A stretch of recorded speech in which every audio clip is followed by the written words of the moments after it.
We are streaming. Come on, cooperate, computer. I haven't gotten the We're thing yet. live. We There we are go. live, pal. And let me make sure the social media, because I know I said this is going to be a little There we go. All right, I'm watching live on YouTube. watching live on YouTube. Okay, I still haven't even gotten the fact that I have a video on yet. Come on, there we go. All right, send this out to the fine followers that I have. Miss Ace in the house. All right, got people already. The lights you have look Yeah, amazing.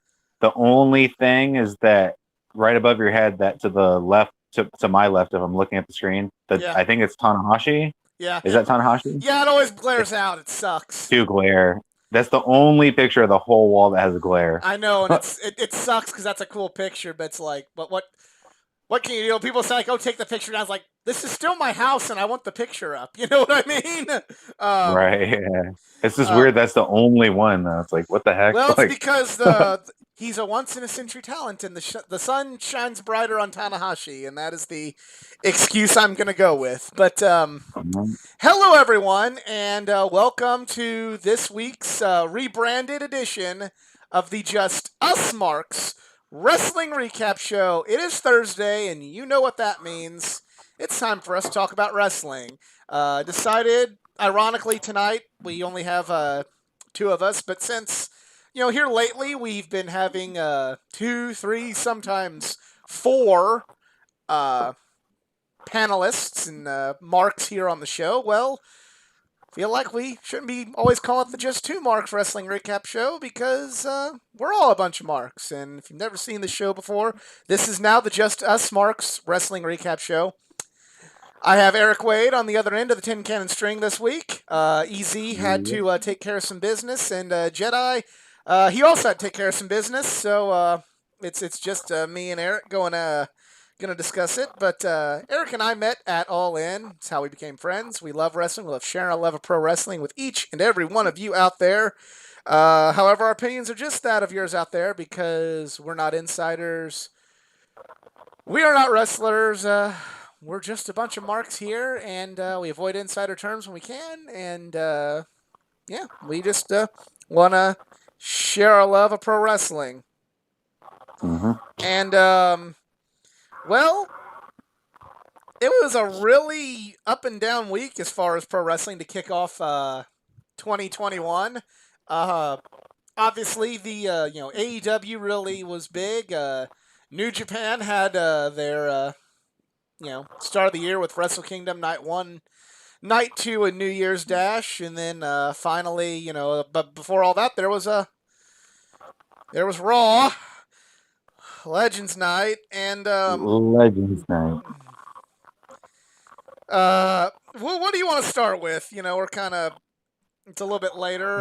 What do you want? You want to talk New Japan first, or you want to talk Raw? Because I know we're gonna spend most of our time talking AEW. Where do you want to start with this one? Well, we can start with New Japan really quick because Okay. there's only, since I don't know New Japan super well, I watched Night 2 in its entirety live, but I don't know all the talents' names involved. I just remember certain things. But there was two matches that obviously stood out let me ask for me at least. Let me ask you a question real quick first before we get too deep. You don't know the talents' names. Were you watching the English commentary or the Japanese commentary? No, it was English, but I just don't remember because like Jeff Cobb versus this is where I get caught up. Shingo I remember Takagi. Jeff Cobb. Yeah, that was a great match. Yeah, it was, and so this is one of the matches of Night 2 to me that stood out, where it was like, damn, I love what I'm watching, but I didn't remember the guy's name, and he won. Shingo say Takagi, it again. Yeah, Shingo Takagi. He's in Lij. Yeah, he hell of a performance, both of them. Hard hitting. Jeff Cobb. Jeff Cobb made a brief appearance in AEW and stuff like that. That's how I was introduced to him at All In, I think, the first time. But I don't know if he was at. Was he at All In? I'm a fan of his. Yeah, he was in the Battle Royal. Okay, I know he was at MSG against overrated. I mean Ospreay, but Yeah, he's good. I like him. Definitely. But other matches up to to the main event, I don't know anyone's names. They were just like great. There was like a tag team match of like people I don't know or remember the names too, but they were all great. The biggest story of the weekend, or the biggest takeaway from this whole thing, was obviously Ibushi, because his Miss Ace hit the nail on the whole head. Like, I'll actually go into that a little bit more. I'll let Eric speak his piece first, and I'll give my opinion. But yeah, I'm actually wearing, in celebration of Ibushi, the Adventures of Kota and Kenny, both guys world champions in the pro wrestling world right now. I didn't even think about that. I did not think about that. Yeah. And that's been the reason why Ibushi didn't come to AEW, because Kenny didn't want to ask him, because he knew that it was Ibushi's dream to be the champion. Yeah. When you know the story about it and the history about it and all that stuff, like, the only thing I don't like about it is that he's the duel with the IC. It's like, I never like that when they. Well, they're the way. I'll let you know right now. I watched the interviews after, and on YouTube, like, they'll subtitle the interviews in English. Ibushi wants to unify both of the belts and just dissolve the Intercontinental title into the IWGP Heavyweight title.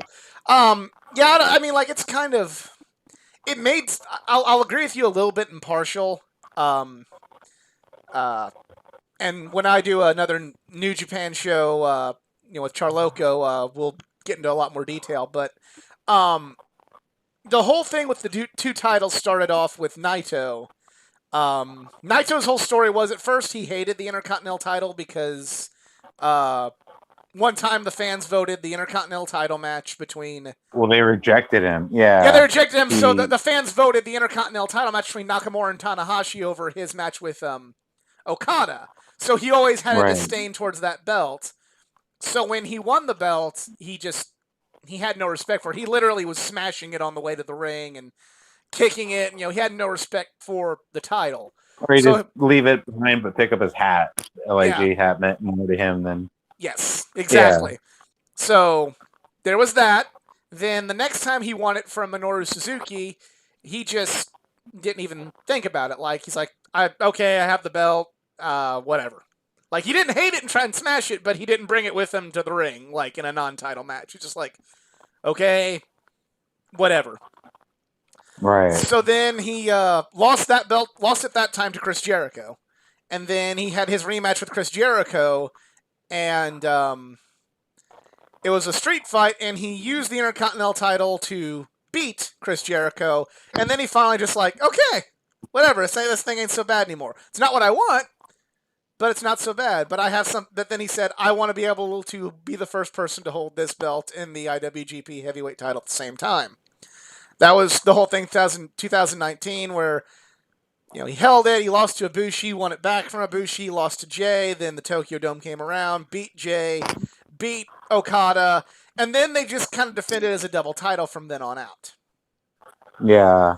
It's just not my favorite thing, especially, like, I understand, like, for WWE when they had the Undisputed Championship with Jericho winning, because they combined the two championships, right? The heavyweight championships, but having the Intercontinental belt. And Miss Ace just brought up a good point that I didn't know. Maybe this and New Japan runs things differently, where it's like, well, the heavyweight title means that they're the best, and then the Intercontinental may mean they're the strongest, or maybe the most consistent, or whatever. Kind of, that's how it should be. That's right? Similar to that, but like kind of the other thing that in recent years that kind of happened with the Intercontinental title.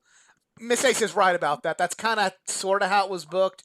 The Intercontinental title was kind of inconsistent, where it kind of was like, it was never like it wasn't like the WWE title with the workhorse belt.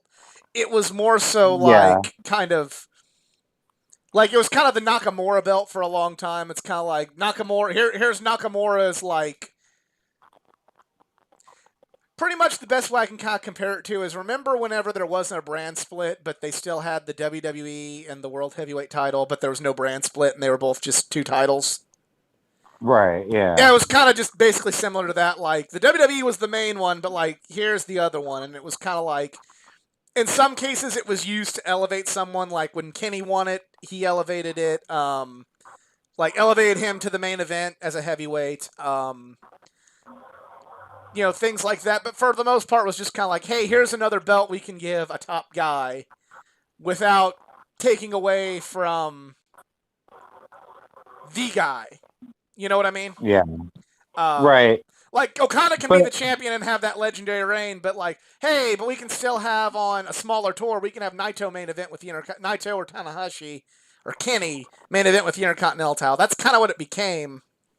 Um, so I know in the New Japan community there's a lot of mixed signals. There's some people saying they need the Intercontinental title for the the second as a secondary title, especially secondary belt. Every promotion and the secondary belt. especially Yeah. now since with COVID and travel restrictions and whatever. Moxley has made a challenge to Kenta for to Kenta get his title shot, the U.S. title, but Moxley, because of COVID, hasn't had any chances to defend that title in over a year. Yeah.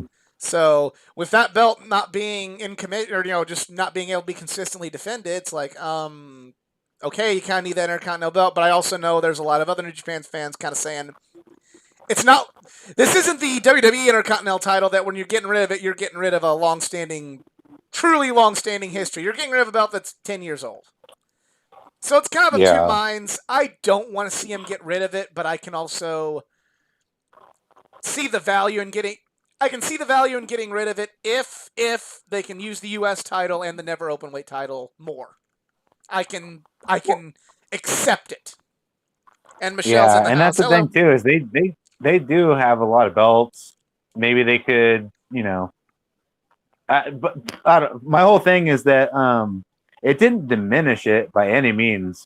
But when you're thinking about Ibushi's his story, that what he wanted to accomplish and stuff like that, him winning the heavyweight belt is good enough. But to be like, oh well, you're also the Intercontinental. But it's like we're just talking about the other matches, like the Jeff Cobb versus the Tagashi match. Great, yeah. but they could have had the belt on the line for like why did? And they've written these stories months ahead, so why did they have to have the two belts like that? Like they could have used the Intercontinental belt elsewhere, in my opinion. But like I said, I haven't watched New Japan for the whole year, so my opinion watching this because this is supposed to be their WrestleMania. So I watched night 2 and watching it, my only takeaway or the only negative thing I had was that does he really need the Intercontinental belt too? You know what I mean? And then also just oh well, yeah, I don't know. Should we get into the main event really quick? Yeah, let's do it. I didn't know if I was moving too quick, really quick. No, you're great. Because it was Ibushi versus Jay White. Yes. And I was like, okay, this whole time, Athletic Geek has been like, dude, Ibushi needs to win. It's gonna happen, and then he finally wins. The very next night, my boy Jay White challenges, and he's like, I'm gonna win the belt, whatever. And so this whole time, I'm on the edge of my seat, going, "Oh shit, who's gonna win?" Because if Jay White pulls it off, or like in typical WrestleMania or pro wrestling fashion, where they just make an upset right away or whatever, I can only imagine the texts I'm gonna get right now and shit like that. Yeah. And I'm gonna say this. And it was a great match. I'm gonna put great match. It was a great match. I just don't think that. But it added another layer between, like an inside joke kind of thing, like between our group and stuff. It added another layer of intensity to me watching personally, because I was just like, oh man, what's gonna happen? What's gonna happen? I'm not a complete hater. I will say that this was a great match. It told a great story. I do feel like it went a little too long. Like, I don't know. I thought it was pretty cool. I thought it went too long based on the nature of Jay White's character. His whole thing is he's a slimy heel or slimy bad guy. And you have him essentially like they're trying, like, I think they're eventually trying to turn Jay into a good guy. But like I'm kind of like, this should have kind of been a little bit more of a brawl, because Jay like cheated to earn the spot against Ibushi, which, okay, like, that's fine. like I'm not going to hate on Jay himself when he doesn't deserve it, but I stand by everything I said criticizing the build up Well, and when they everything gave him the about this. belt, even I was like, that's too soon. Like he's just not ready for it. And then he deserved the flack that came for it. Like Right. if he truly rose to the occasion and like, put on the best matches, everyone's like, hey, I am ready for this. You guys just need to relax and just trust me. But he didn't. So even Right, I can be yeah. like, yeah, it was just too soon. Well, it's kind of But like, like you're and going saying, back it to doesn't that, it's take away like one of from those, his skill. Like he yeah. is good, but he wasn't ready for it. But Yeah. like a lot of people forgave him because he has that Bullet Club logo on his shirt, and people are like, well, goddamn fucking Bullet Club, we need this. This is, to a lot of people that in America, New Japan is the Bullet Club, and that's they're one and the same, and they're interchangeable. So you want the world title on the cool Bullet Club, right? But when you look at the big picture of New Japan, there's so much more to New Japan than just the Bullet Club. And to me, like whenever they put the belt on Jay, it was just kind of like them kind of going like, yeah, you Americans just want to see Bullet Club, so here's Bullet Club. When I think if you had, especially at that point in time, if you could just, as long as you featured the Bullet Club, the American audience would have been satisfied. Especially in Madison Square Garden that night. Like, Jay didn't have to main event. As long as you had, like, the Bullet Club doing Bullet Club stuff with the Bullet Club music, people would have been okay, and then you wouldn't have had to question the integrity of the title. And, I kind of alluded to this before. A lot of times with Jay's run, like, they don't really know, like, what they want him to be. Because there's sometimes he's the sniffling heel bad guy that's, he's slimy and he's cheap and everything, and then like the very next night they want him to be like, take him seriously as this phenomenal wrestler from top to bottom. It's like, right, okay, you can't really, like, I understand it's like you kind of have the how I say it, like he has the diversity to be able to fill multiple roles, but it's kind of like, especially last year, it's like they're wanting to write him as Thanos when he needs to be Loki. He's not the dominating, you should be afraid of this guy. He's, wow, what kind of fucking underhanded shit is this motherfucker gonna do? That's how it should have. And to be fair, this time they kind of thanks, Fuzzy. This time they kind of, you did it a little bit more that way, but I feel like, again, I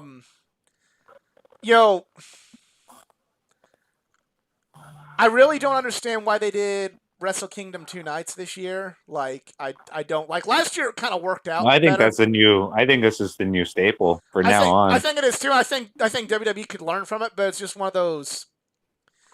Do you really need a title match 2 nights? I mean, it kind of, it was, it really. Yeah, because that's my whole thing. I was like, dude, if he, because it could have went 2 ways too. Oh, he loses, that means he's leaving, or no, he won, so that means maybe Jay's leaving, or maybe, but it's like you hit the nail on the head where it's like, did they really have to? Because now you have to make a choice of like, oh, was night 1 better or night 2 better? When they could have just had a hell of a show for both. It's kind of like, I'm a big proponent of WrestleMania going 2 nights. Integrate NXT into WrestleMania and have it on Saturday and Sunday, and you can have something main event one night and something main event the other night. Last year going 2 nights worked perfectly, where you had, Jay and Naito for the Intercontinental title. You had Okada and Ibushi for the world title, and then the next night, the winners wrestled each other and the losers wrestled each other, and that's just how. Okay, that really worked well. This year, they like the quality in how they did their show or how they did their build-up. In my opinion, really lacked because they're like, well, we got to come up with something for 2 nights. And right. but that's another reason why they should not have the belts unified, because one night could have been right for the belt Intercontinental, one night could have been for the heavyweight, I'm different willing. weight I'm positions. willing to right now give him a little bit of a pass because Moxley could not be there, and they don't have their, the U.S. champion, and they don't have some of their Gaijin wrestlers. But to that end, I agree. Like if they're gonna do this, if next year they're gonna do 2 nights, which for all intents and purposes it seems like they're going to. On night 1 or night 2, maybe don't have a world title match. Don't force feed and have to give up something creatively to satisfy to satisfy 2 nights of it, because they have a good enough roster. They could come up with a compelling main event without the world title for night 1 or night 2. Well, for if Ibushi won a night 2, and then there was no night 1 championship match, that would have been the highlight or the story this week, overshadowing what happened in AEW later too, because it was like, damn, what a big deal! This finally happened, blah blah. Mm-hmm. But like you're saying, he has to defend it the very next night, so it's kind of like then you got to talk about both, and it just takes away from the big moment. Because now you got to talk about more when you shouldn't have, less is more in this situation. And then, in order to cover both nights, I alluded this last week when we went off on our tangent, but it was so Ibushi wins the G1 Climax, and then since 2012, the G1 Climax winner has earned a title shot at Wrestle Kingdom. They can either challenge for the title at Wrestle Kingdom, or if the champion can choose their challenger for Wrestle Kingdom if they win the G1 Climax. So that's how it works. So Ibushi. But also, if you can win the G1 Climax, but if you can lose your title shot before Wrestle Kingdom, which I like that trope. It's a good trope. So they had Ibushi. He wins the G1 Climax, wins the briefcase, but Jay White beat him during the G1 Climax. He said, Jay said, I want a match for the briefcase, which, okay, that's fine. So then Jay wins the briefcase, and I'm like, okay, well, I guess they're going Naito and Jay. I don't like it, but whatever. And then, they do a thing where Naito goes, oh, I'm still going to give Ibushi a shot. And it's like, dude, you have, that thing, the thing that just happened was a big fucking deal. This is the first time a G1 winner has lost their title shot on the way to the Tokyo Dome. And now you're just going, well, I'm going to give him a title shot anyway. It's like, but. So, even half standing up for Jay White here, it's like, so you just diminish this big deal thing that Jay just did. Why not just not have Jay win it, just have the Ibushi and Naito match on one of the nights, and then, have Jay challenge for the belt, later on in the month when they go on their New Beginnings tour, the New Beginnings tour was when he beat Tanahashi, so he could have a congratulations Ibushi on winning the belt, but you're going to lose in your first defense, just like I did, another great IWGP champion in the past. He lost on his first defense too, and I'm going to beat you at the New Beginnings in Sapporo. But they kind of, again, it's one of those, I'm not going to say it completely, turned me off to New Japan, but it's it was very Rey Mysterio, Kurt Angle, Randy Orton at WrestleMania 22, or very Charlotte, Ronda Rousey, Becky at WrestleMania 35. It's kind of you're creating an unnecessary extra step that's really just kind of making the integrity of everything look bad. You had something good that was in its simplicity. You're not making it any better by making it more complicated. Right. Yeah, I agree. But still, I give Jay a lot of shit because he's not my cup of tea, but he had a good match. They're seemingly doing a thing where he's talking about retiring and he might be turning to the good side. Sonata from LIJ is looking to challenge Ibushi, which I'm really hoping Sonata gets a good opportunity soon because I feel like he's good. Sonata right now, I feel, is kind of in that role where he can either break out and be a Drew McIntyre, or they can either give him the opportunity and let him be Drew McIntyre, or they can keep stagnating him and he can be Dolph Ziggler. To put it for people that don't follow New Japan closely, that's kind of how I feel about Sonata right now. But yeah, it's it's definitely I'm more excited about New Japan now than I was before Wrestle Kingdom. I really wasn't pumped up for Wrestle Kingdom. They did have a good show. Was it the best Wrestle Kingdom? No, I'm not gonna keep things in Yeah, it just perspective. felt like a Keep things in okay perspective a little bit review. here. Like they did a good job. It was like WrestleMania again. It was like WrestleMania 33. Like, did I like the show better? Than I thought I would. Absolutely. But was it one of the better ones? No. Um, Yeah. but that's that. Um, and might be doing another strictly New Japan episode here coming up shortly. So be on the lookout for that. If we do it, everything's kind of fluid here now. So let's talk about that Legends Night, shall we? Do we have to? Holy shit. Do we have to? Do we have a beer? I don't have any out. I have the bubbly, but I'm saving that one. Well, now that you said Sapporo, God, that sounds good too, because That's a that's a good good beer. beer. I drank a Sapporo while I was watching it. Yeah. Oh, nice.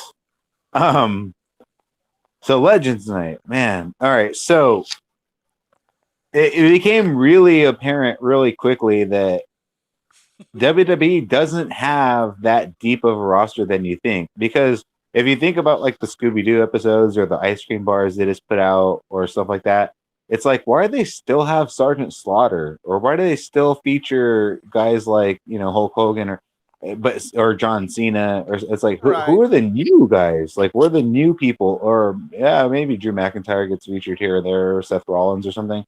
But for the Legends Night, holy shit, did not either. They didn't have the license to any of these characters except for guys like Sergeant Slaughter. But who is going to be excited to see Sergeant Slaughter, doing anything for a backstage promo I love other Sergeant. than a backstage promo? I like Yeah, Sergeant but Slaughter, but like I agree with you. Like I'd be more like okay, I'd be excited to see Sergeant Slaughter like if he was going to be at a local indie show or if he was going to be right, at a Comic Con, exactly. and I could go, "Hi, Sergeant Slaughter. It's nice to meet you."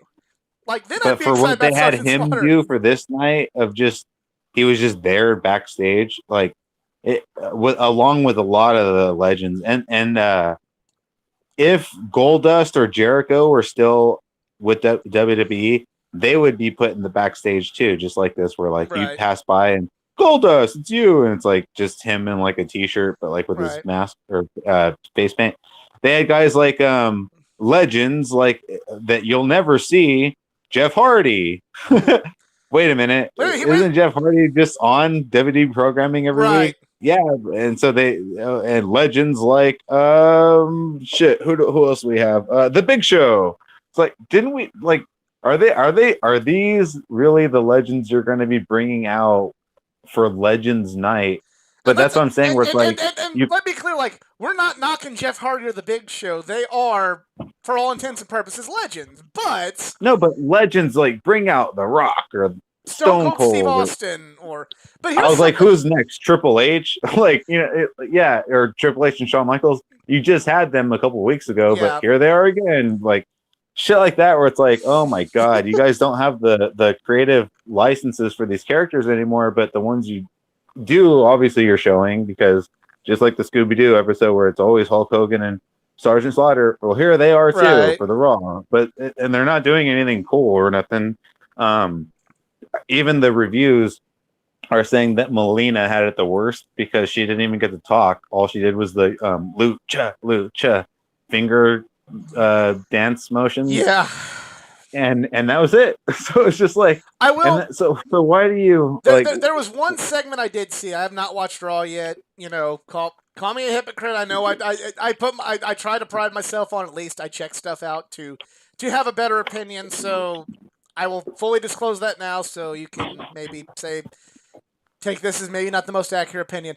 I watched one segment of this show, and it was the Drew McIntyre and Goldberg segment.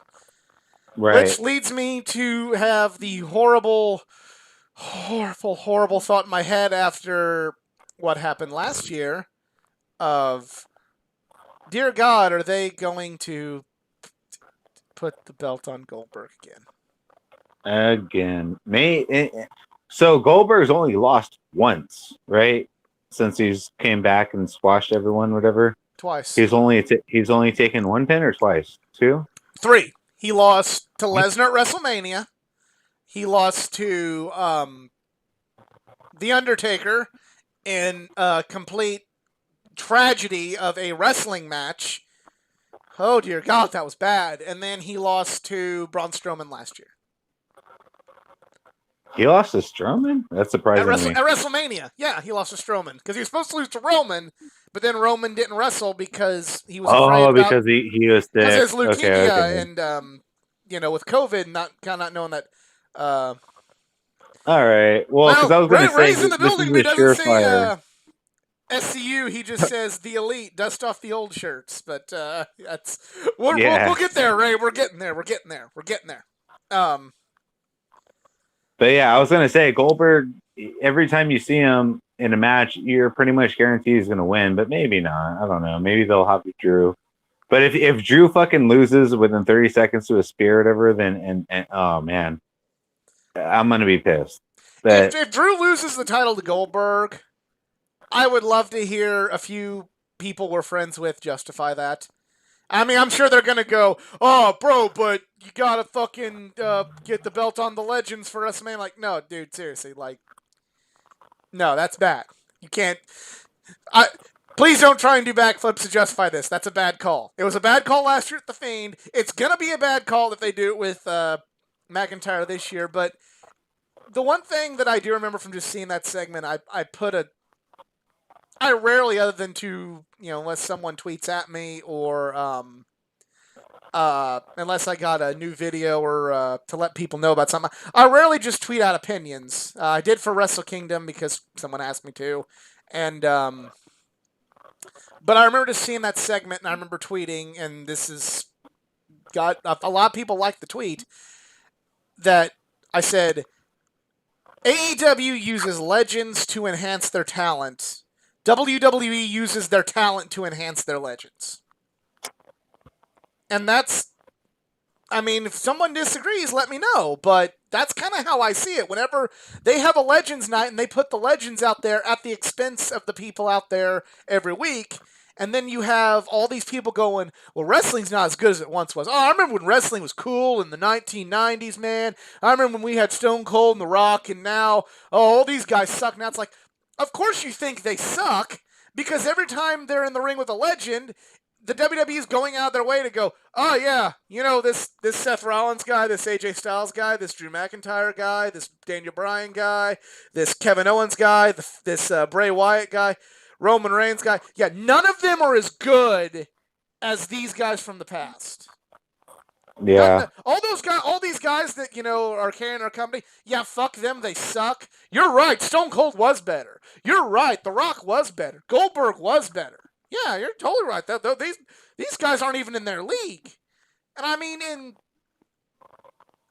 I'm not going to say those guys aren't legends and phenomenal and didn't make me a wrestling fan and aren't worthy of respect. But when you put it in everybody and when the legends come back and you put it in the fans' heads that, yeah, you're right, these guys aren't as good as these guys, so, why should you care? Whereas you look at Fed like AEW, like, Rock and Roll Express, one of the greatest tag teams of all time, have come in like 3 times. One time they got a little bit of revenge on Proud and Powerful, and we got to see Ricky Morton hit a Canadian Destroyer, which was pretty fucking cool.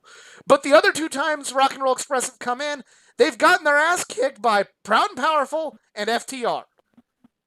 The Rock and Roll Express, in their old age, made 2 other tag teams look better. The legends that are brought in on a regular basis are used as managers. Tully enhances FTR. Arn enhances Cody. Taz enhances his stable. Jake enhances Archer. Sting enhances Darby right now. Yeah, but WWE, they would have all these guys have like a food fight segment in the back and make a farting joke because they're old or something. Right. It's like, yeah, it's crazy.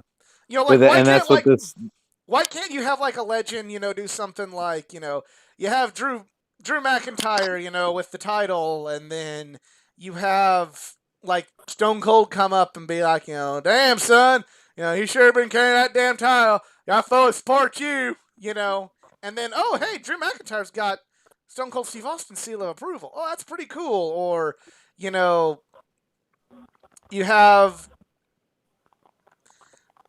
something like that, or you can have one of the legends out there like, look at me and here's like this great thing, and then have the Fiend go. The Fiend, they were doing that with the Fiend for a minute, so that's one thing I will give them. But like, or have Roman Reigns go out there and beat the shit out of like, you know, Sergeant Slaughter. Hey, there you go. That'd be great. Or have anything. But they just not only did they drop the ball on it, and they didn't really have like legends that were exciting on any point, but it just makes you. And when they try this again in a few weeks or a month or whatever, they're even going to have less people that come back, because it's like not only are they losing legends to other companies, not just AEW, but Impact too and stuff like that. But it's like people aren't willing to come back to WWE, or people aren't willing to because they have other choices and stuff. So it's like, why come to this company? Oh, you want to come back for Legends Raw night where you have 2 seconds and all you have to do is stand backstage and do the Lucha House Party single, or whatever it is. It's like, yeah, it's easy paycheck or whatever, but some of these guys are just busy, or they have other shit to do, or maybe they just want to be cooler in other companies, or have their choice of what to do. It's just like, this Legend night to me was just a complete joke, because it was like, man. And I think the biggest takeaway from what I was seeing on the internet was people were just concerned that if Mark Henry is okay. It's like, I guess he lost a bunch of weight and was on a scooter because of his knee or something. So it's like, yeah, that is showing sad. And did they respect Mark Henry in any way? Nope. They just had Randy Orton come out and tell him he's a fat fuck and get the fuck out of my way, otherwise I'm going to beat your ass. And so he just like shyly scooted away. It's just, I don't know. It was not I was good. going to say, because Hogan was on there, you could have Hogan like make a younger guy look better, but Hogan hasn't made anybody but Hulk Hogan look good his whole career, so I'm definitely asking. Well, no one wants to work with him either. I think because New Day didn't they say like, we're not going to work with Hogan after like the whole apology, but they kind of they're editing it at least in a way where it's like, oh well, Hogan opened the show leading to the New Day thing, so he opened for you guys, or you're working together. Like they're kind of like, you can tell where it's like it's not a fluent transition, but it was kind of just like we're shoehorning the shit. Looking in the chat, yeah, Goldberg headbutt a few tomato lockers and confused Drew for Orton. Yeah, I think you might be right there. And Michelle, yeah, I get it. I understand that, hey, legends do bring in ratings, and, you do things like that. It helps. It's like, I get it. I'm not like so blinded by like my taste for this other wrestling that I don't see how this works. I'm just, again,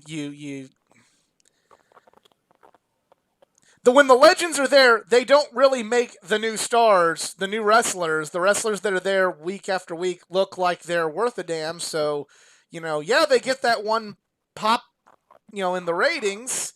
Hey, I turned into Raw and Hulk Hogan was on there. I tuned in the Raw and all these other legends were on there. But then, are those fans going to come back? No. Whereas you ask, oh, what Hogan do? Leg drop? No, they kind of just did like a voiceover where like they showed a phone with his image on it. We're just kind of, it's like, wait, what? Like they didn't even do it cool, or like, I don't know. That's what everyone's talking shit. Oh, AEW fans are going crazy because Sting came back and like it's so cool, and it's like, and then you get a Legends night like this where it's like, yeah, well, this is the difference of quality. Like, yeah, I don't know. I mean, but anyway, you use the legends to make the wrestlers better. Then it's like, hey, you have that lapsed fan. Oh yeah, Stone Cold was on there, and he was in the ring with this Drew McIntyre guy, and dude, that guy's big, and he's from Scotland, and he's the man there, and one of the old bad guys tried to get up his face, and then Drew beat him up, and they toasted beers to Steve Austin. Steve Austin said, "This guy's the guy," and he looks pretty cool. And then you're like, oh. I'm gonna watch next week because this Drew McIntyre guy's cool. And then you watch next week and you see The Fiend and you see, oh hey, SmackDown's on Fox. Oh, and then you see AJ Styles and you're like, good lord, this guy's fucking great. Whereas instead it's just like a constant reminder that all the Labs fans say wrestling isn't as good as it once was, and Legends Night comes around with WWE going, "You're damn right, it's not as good as it once was." But it's good shit. So let's talk AEW. Let's talk. Well, just real quick too. If the big story from New Japan was that Ibushi won the title finally, the big story from Raw was that Goldberg, I guess, is challenging for the championship again. So we have finally a phenomenal wrestler getting his due and finally getting the opportunity to live his dream. And we have somebody who is in their mid-50s. Barely a wrestler. Yeah. Barely a wrestler, possibly coming in and destroying one of the best things WWE did in quite some time is make Drew McIntyre the man. Like, Drew could carry the company. So, possibly come in and destroy this new found potential face of the company's credibility. That sounds fucking great. Yeah, it sounds like trying to appease the shareholders to me. So, yep. I don't know. But either. Anyway, AEW, the best show of the week. The best show of the week, but I will also say, other than the ending, which we'll get to, I didn't really get into this show very much. Like, it to me was kind of a really, other than the very end of it, was a very, very weak Dynamite to me. I don't know. I kind of understand what you're getting at because I kind of felt that way too. But I also watched this episode 3 times, so I didn't know if it was me just watching it so many times where I was like, all right, I get it. I'm over it or whatever. But I watched it live in broken segments from trying to watch it on the way home from work or trying to watch it live or trying to watch a stream that worked or whatever. Right. I watched it again based on the 40-minute highlight package, so it was like cut up. And then I watched the full official episode. So I kind of saw everything 3 times or whatever. So certain points I was kind of like, okay, like whatever, and I like what you're getting at. It was like kind of some parts did kind of feel lackluster to me, especially after the 3rd viewing. Right. But overall, like I said, best show of the week, whatever. But the highest hit high for sure, or where they had, well, no spoilers, whatever, but the ending. Spoilers. Yeah, well, we'll get to that part, but. Yeah, let's get to the first 9 New Year's Smash. First match was a 8-man tag, the Hybrid 2 and the Acclaim versus the Bucks and SCU. This match was okay. It wasn't really anything to write home about. Good little multi-man match. The big bombshell was afterwards where Daniels dropped the bomb that the next time that him and Kazarian lose as a tag team, they're splitting up. They're done. Yeah, SCU's done because even if SCU wins for a little bit, the fact that they said, "Oh, Bucks, we want to face you," and if we lose, it's like you're not going to beat the Bucks, like Right. But I think this is Daniels's way out because what is he? 55, 56? He's 50, and I guess he's just 50. He's Jericho's age. Oh, just 50? Oh yeah. Shit. Okay. But so he can still go, I guess. Well, I don't, depending on what he feels. But I guess he's also like a really big part of the backstage stuff. So maybe he's just trying to get. And I guess Scorpio Sky himself is trying to get a singles thing. So Kazarian's don't sleep on Kazarian because him solo is also great. So like, even if the SCU splits up, which I'm not too happy about because I love them obviously, but all of those guys, it's kind of like the Shield, where it's like you take your pick. Each one of them is great. So hopefully, great things come from all of them. So absolutely, get a Moxley promo. It was a good promo from Mox. The one thing it does worry me about is basically, and then with what we're talking about later, is it really has me thinking that we're gonna get another Moxley versus Kenny match at the next pay-per-view, which. That's fine. I get it. I understand that Mox is probably your biggest star, and you want to put your top good guy versus your top bad guy. And Again, this that might be the first rematch too. AEW's done, right? the first what? Rematch, title rematch. Yeah, it is. But that's kind of also what I'm getting at. Is like, I really hope they don't fall into that WWE hole of, so the next pay per view is just the rematch. Like, that's something I got so Right. burnt out of on WWE, and the fact that AEW didn't do it, um, was something I liked about AEW. Now, if they just do it this one time and it doesn't like become a habit, okay, that's cool. Um, Definitely not something that I want them to really fall into the habit of. Uh, and again, like another thing, I really want to see that title away from John Moxley for a minute, and uh, that's not a knock on John Moxley. I just want to see him do something different. I feel the person that should beat Kenny for that title is Hangman Page, and I definitely think there should be a long list and a long run from Kenny and a lot of you know a lot of bodies along the way before Hangman can dethrone Kenny from his pedestal. But still a good promo from Moxley, and we then go into a interview. Chuck Taylor and That's sad. Miro will have a match next week where if Chuck Taylor loses, he has to be Miro's young boy. Okay. Well, I'm sad for Trent because Yeah, that's terrible.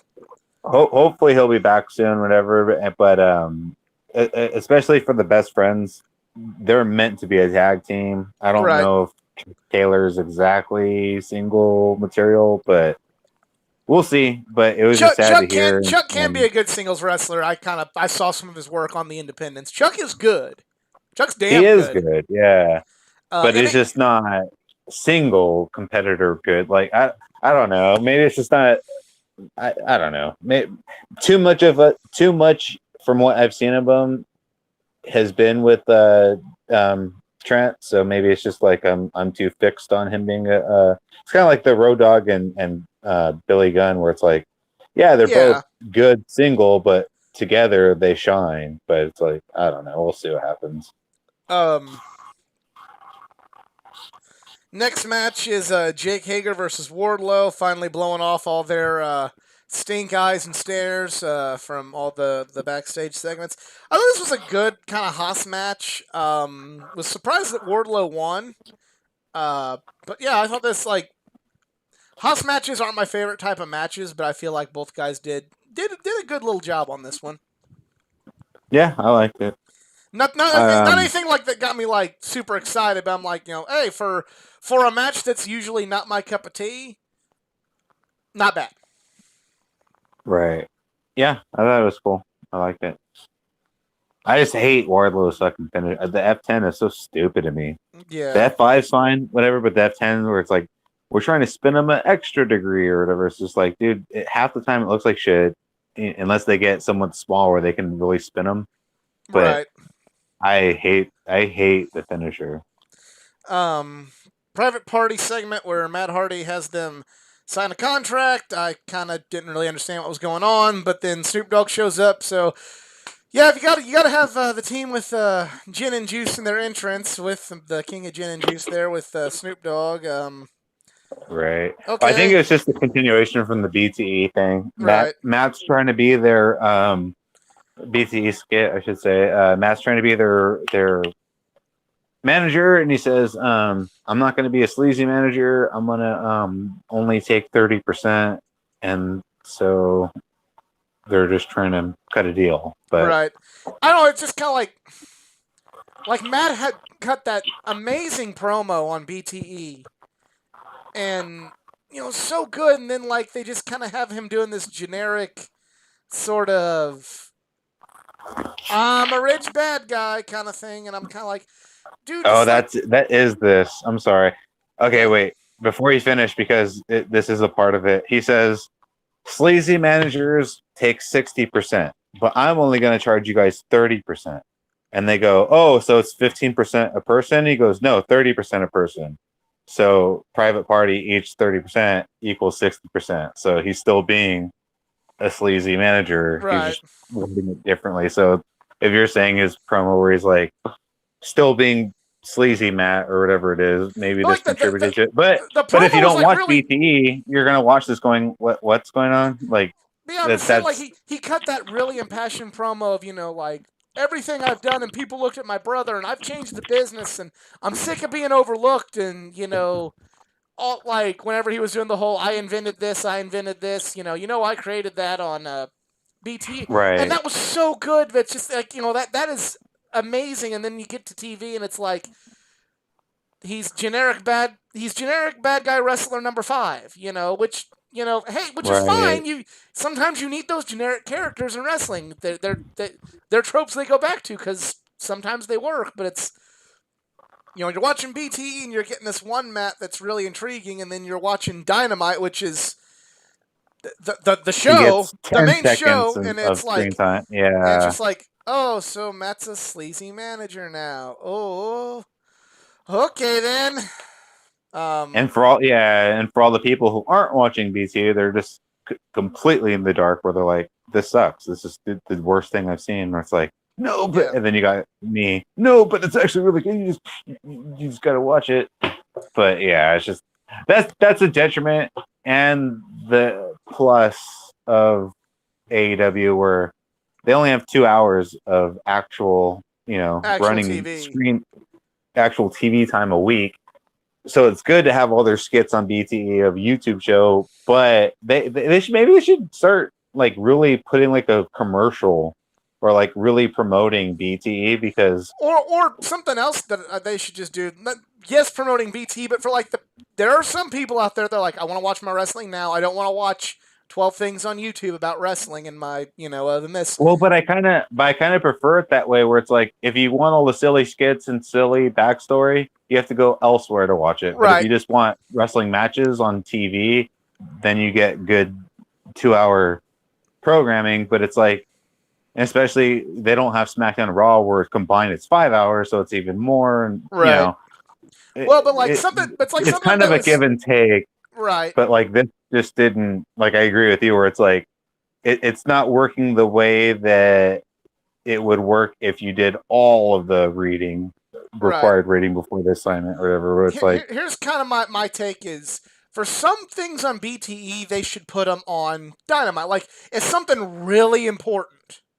Like right, if you want to have stuff on BTE, like be like required reading, as you kind of said, then have the like during like a segment like well, folks here on Beats, last Monday on BTE, this was what happened, and have Matt Hardy do his promo that he had on BTE and be like, oh, okay, so now the people that don't feel like watching a 30-minute YouTube show can go, oh, okay, that's okay. I'm kind of caught up. That was what was important. We're caught up, and either they'll start watching BTE or they'll at least get what's important from BTE. It's like a comic right, book where, or dark too. Same yeah, thing with, same thing with Dark. Yes, yeah. Like I said earlier, they expanded Dark from a 45-minute program to a 2.5 hour program where they're starting to add a lot more stuff for like skits and interviews and stuff that you would see on a Monday Night Raw or whatever. But it's like it's just all at like we're saying, it's just extracurricular shit you have to get into. yeah. But It's like in a comic book. Like sometimes when there's tie-in books, now grant yeah, that's no this is a close. tie-in book. Some comic companies are make that required reading, but then some other companies are like, all right, hey, you're reading this thing, that's good. Here's the most important thing that happened. You're reading this event book for the X-Men, and there was a tie-in in Spider-Man. Well, here's a page that kind of reiterates the important thing that you needed to take away from Spider-Man. That's the Okay, most. you caught up? Okay, Yeah, that's all you needed. Now, if you really like Spider-Man, you're going to want to go out and buy that book because it goes even deeper and, But if you're just an X-Men fan that wants to understand how Spider-Man's fitting into this, here it is. right. Cool. Yeah, that's my biggest gripe with comic books nowadays too. Is they have 12 pages. the first 2 pages are just a recap of what you should have been reading, or maybe you missed it. But it's Right. like, yeah, there's just in my opinion, it's a waste of real estate, because Yep. maybe you've been keeping up, so you don't need a 2-page recap. Maybe you just need a paragraph recap or whatever. But yeah, I agree. Same thing. So getting back to Dynamite, we have Jurassic Express being challenged by FTR. Really hope FTR wins this one, because They're going to. I gotta be honest with you. Like, I'm not saying they're bad wrestlers, and I think Jungle Boy is a superstar in the making. I'm really over Jurassic Express. Like, when they first were out there, when AEW first started and Dynamite first started, it's all about Jurassic Express, and I don't hate them, but like, this is kind of the tag team where I'm like, okay, I'm over this.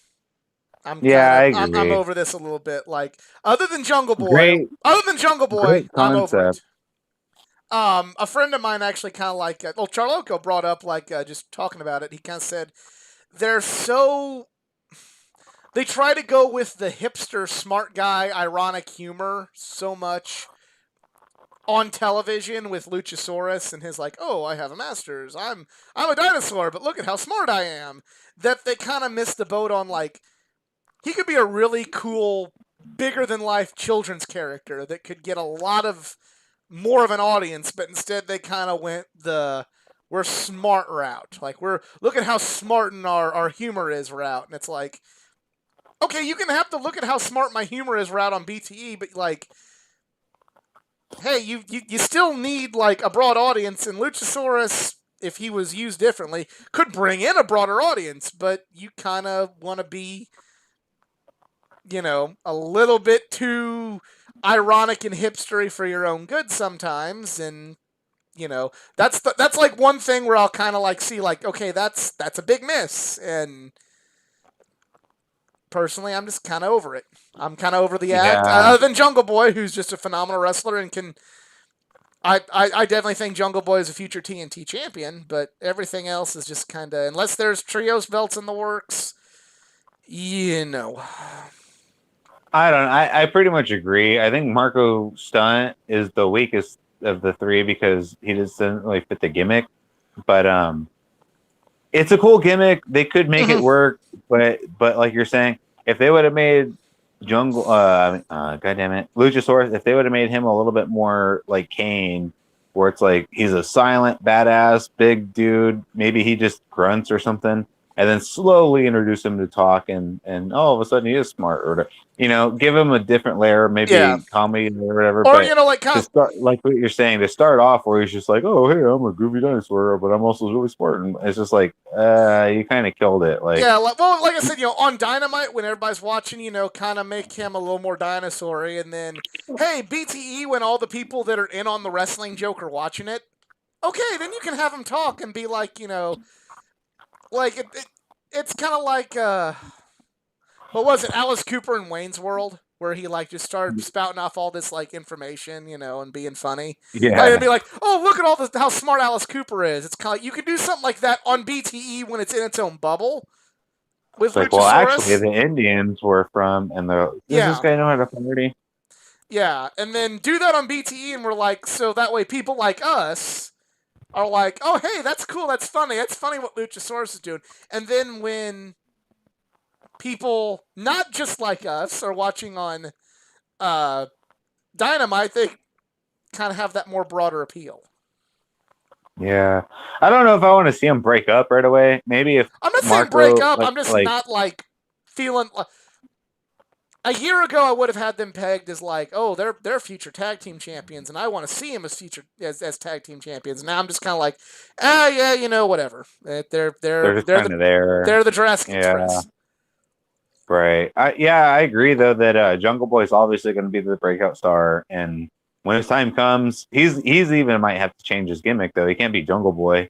Like, he has to, maybe just change to something different, whatever. But I don't know, man. Maybe they have this last year, but I definitely want, because even if SCU splitting, it's like I don't want to see all these tag teams split, because I like these tag teams. They're good, but If they split, they split, and hope I have faith that AEW is going to do right by them because so far they have been doing right by pretty much, except for Sean Spears, Yeah, pretty much exactly. everyone in the Joey Janela, And almost even everyone Joey in the Janela, like, roster is hey, if these tag teams split up, I actually dig Sonny Kiss and Joey Janela.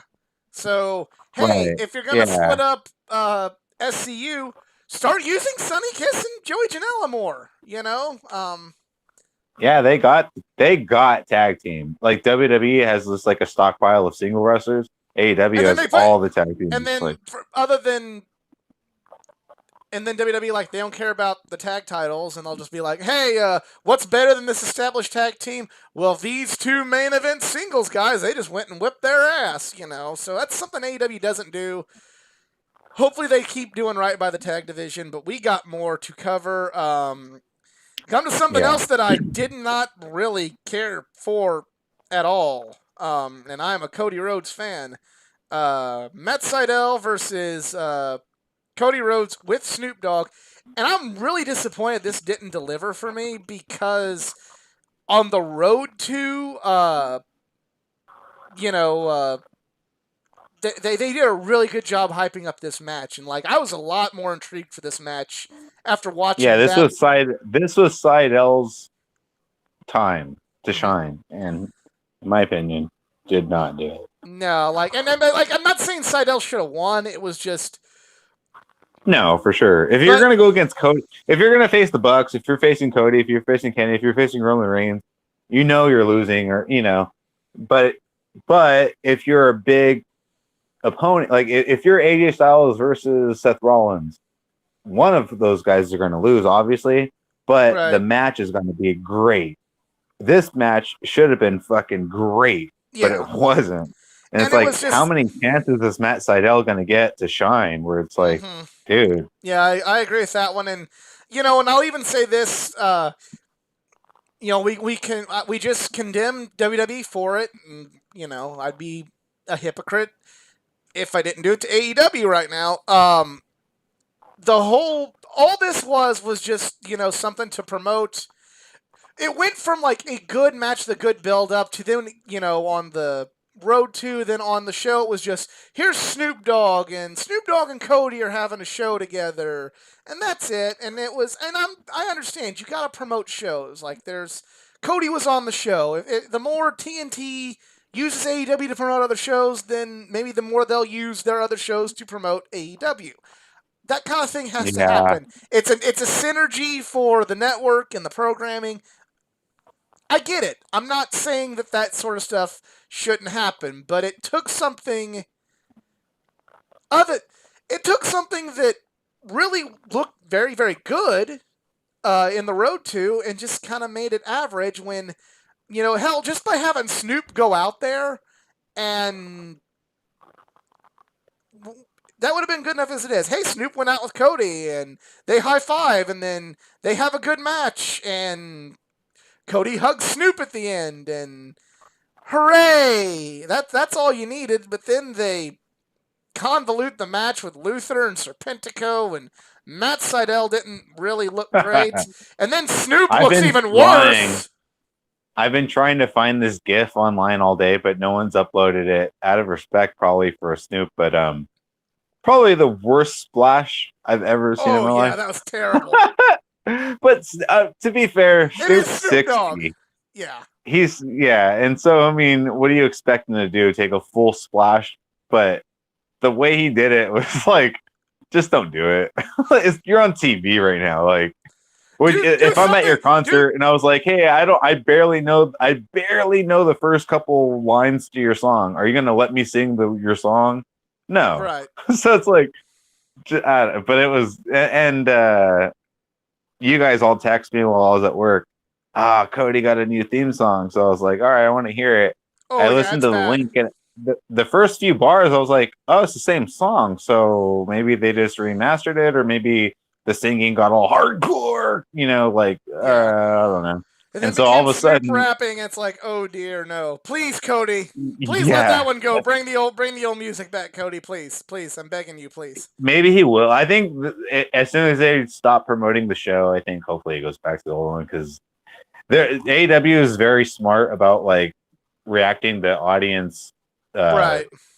feedback. So hopefully they're like, oh yeah, that entrance music is not working. So let's just go back to the old thing. But I don't Yeah. know. I just thought the whole thing was funny. But to sidebar really quick too, how you're saying about this whole thing felt like just a promotional escapade. Mhm. Yeah, at one point they tried to go underneath the ring or something, and then what's on the ring apron? The big banner for the show. Yeah. To And me, it's again, just I funny. get that you got to do stuff like that, but you know, You have to.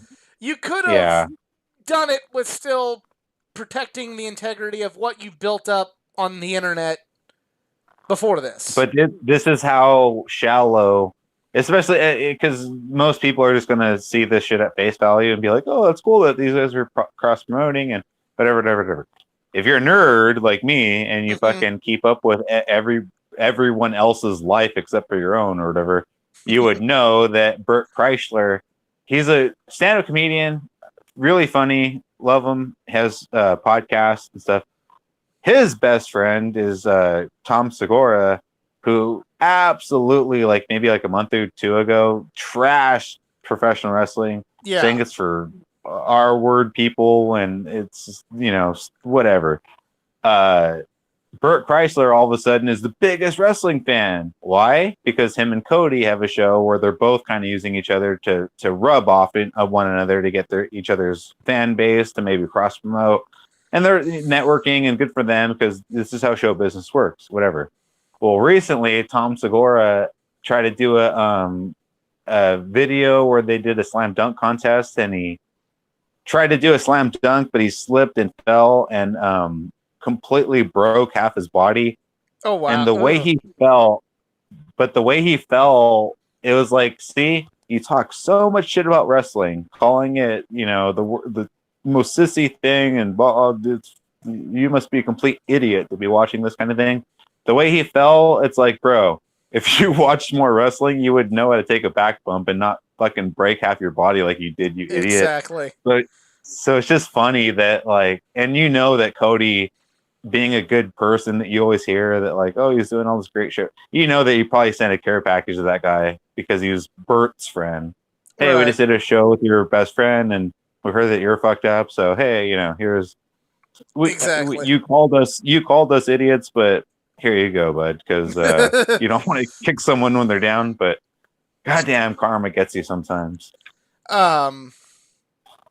Next match, AEW Women's Championship match: Hikaru Shida versus Abaddon. Hated it. Yeah, I like the Abaddon character, and it serves a good purpose, and it's a great fucking character. I love it. I agree, but it just doesn't translate well to a wrestling match. Well, even when Shayna Baszler did it to Becky, right? Yeah. Where she bit her neck. Yeah. I hated it then. I was like, that's the stupidest. And then Becky comes back the next day and she has no wound or no fucking. And it's like, what? Abaddon did this twice now. And I am like, in this one, she did it not after the match, in between. And then same thing, like she sells it good enough, but it's like, dude, it's obviously the fucking most fake thing, most, overreacted thing. Abaddon doesn't win. It was a good match. I love the character. She's freaky looking, but goddamn, I hate that spot, and that spot just ruined it for me. Like literally, once I saw that happen again, I was like, I'm done with this shit. Like I don't know why people like I said, when Baszler did it with Becky, I was like, that's the stupidest shit. So I'm not going to give WWE a pass. I'm not going to give AEW a pass. I hate it when they do that because it's just the most. I would rather see someone get their arm fake broken or, a concerto where it's like, oh shit, or whatever. But when you're biting someone's neck like that and everyone's and the announcers are selling it like she just got her neck gouged out. And it's like, no, she didn't. Like, man, I just did not like it. Not a fan. But something that I'm sure we all liked was the main event for the AEW World Championship. Kenny Omega with Don Callis versus Rey Fenix. And again, watching the road to Don Callis Don Callis did this amazing promo hyping up the match. Like, I know a few people I know were a little angry about Don Callis being with Kenny because they're like, oh, Kenny don't need a manager. He doesn't need a mouthpiece.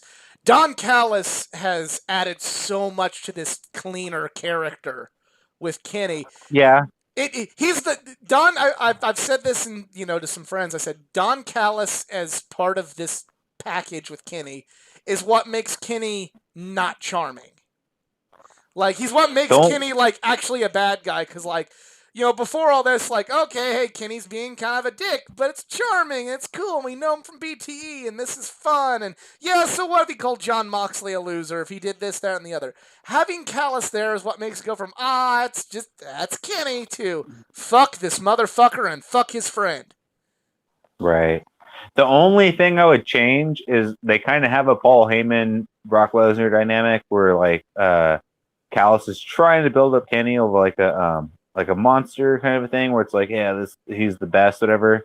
Right. But when you watch them, they are kind of just like nerdy. I'd rather, like what you're saying, I'd rather just have both of them run down people of like their accomplishments or like be snooty, or it's like, do you know who this is? This is Kenny Omega. He's the fucking best. He beat me, and like throw statistics out and shit. Like, you know what I mean? Like, rather than being like, I've known him my whole life, and like trying to be like the heart of the story, being like, no, he's Kenny Omega. You've heard of him, obviously, and he's the best. Here's why, and and if you heard his entrance every week, it's different.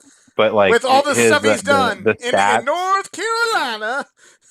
But it's like a 2-minute humble brag of like they should do more stuff like lean into that, where it's like, he's better than you, and this is why, rather than being like, oh, well, I've known him for so long, and he's the best, and we're here to be the best, and whatever. It's like, lean into being a dick about it, where it's like, they could do it for sure because it's the right people. Like, and Kenny, he has so many goddamn accolades and accomplishments that you can do it. Yeah, like literally.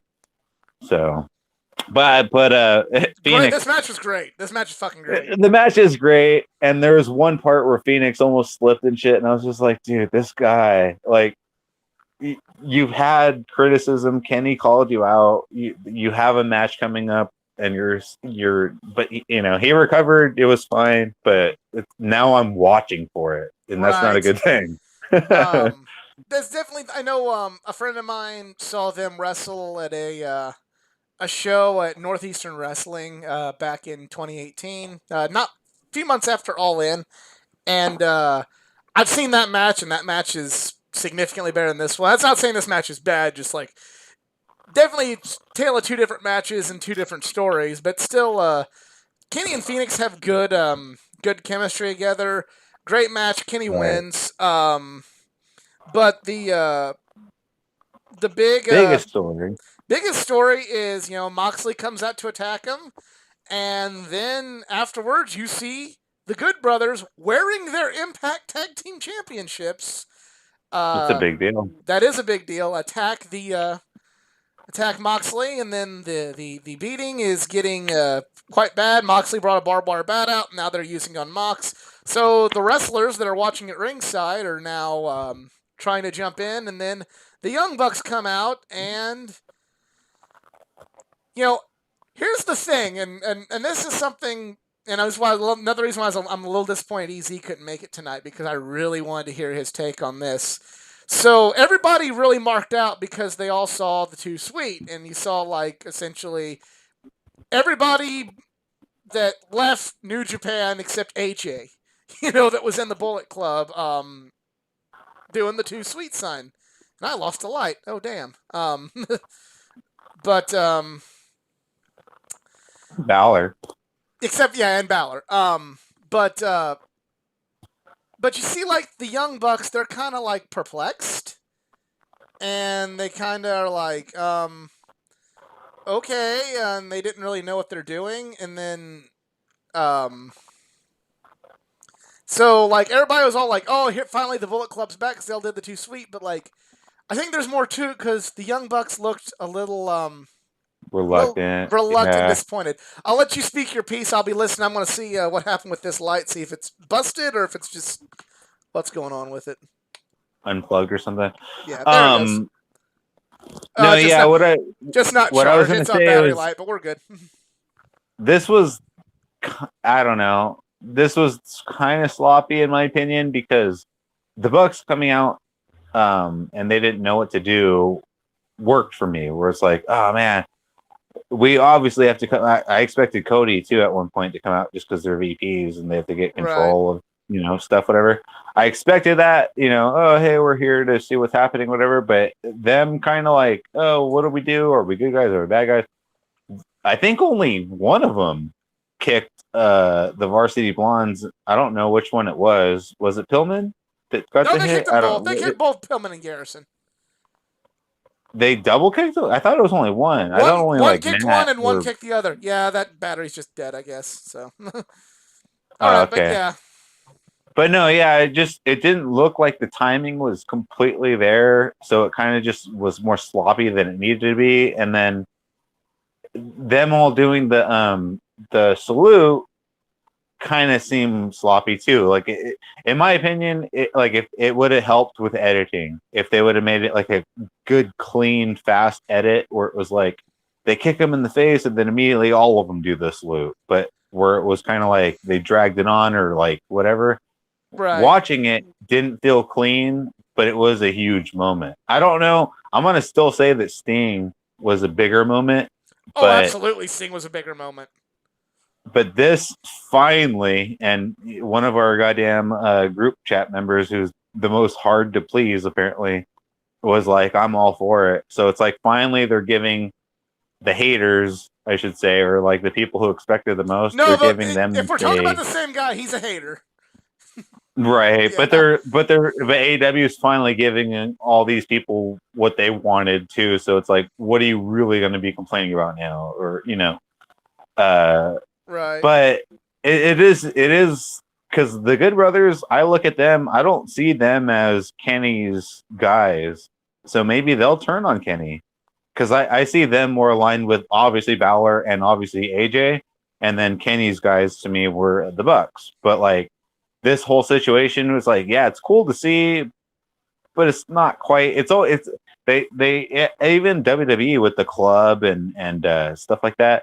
They're so close to getting it, but it's just not 100% there. But right. It is always obviously it's always fun to see. It's like when you see Shawn Michaels and Triple H to get together, and they say, "Oh, DX is back together," and you're always like, "Yeah, but what about the rest of them? Xbox, right. Billy Gunn, whatever." But it's one of those things where it's like great to see. I love to see where it's going to head.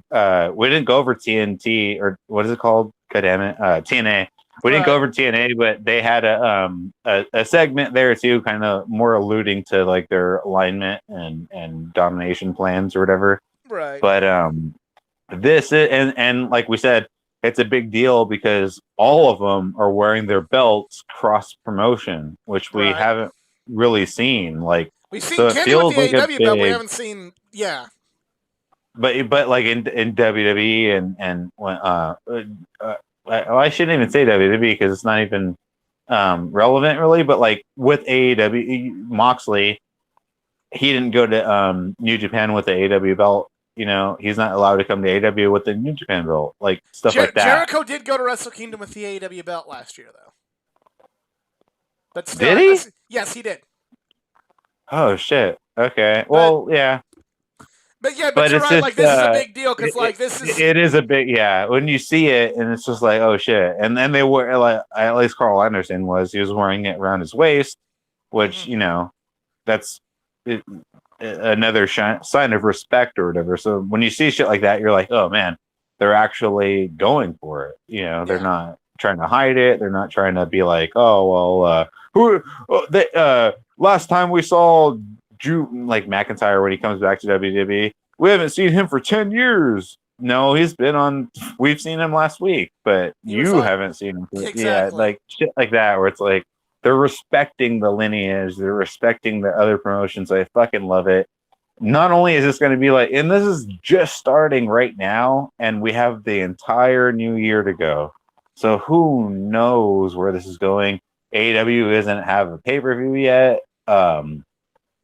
What's that going to be like when they have All Out with, Impact guys, and Right. Yeah. it's gonna be fucking awesome. I'm It, so hyped. I am hyped. I'm a little bit more. I'm not as hyped. I'm hyped about all this stuff. I just, the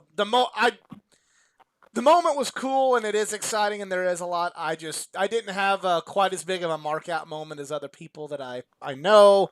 But still a big deal.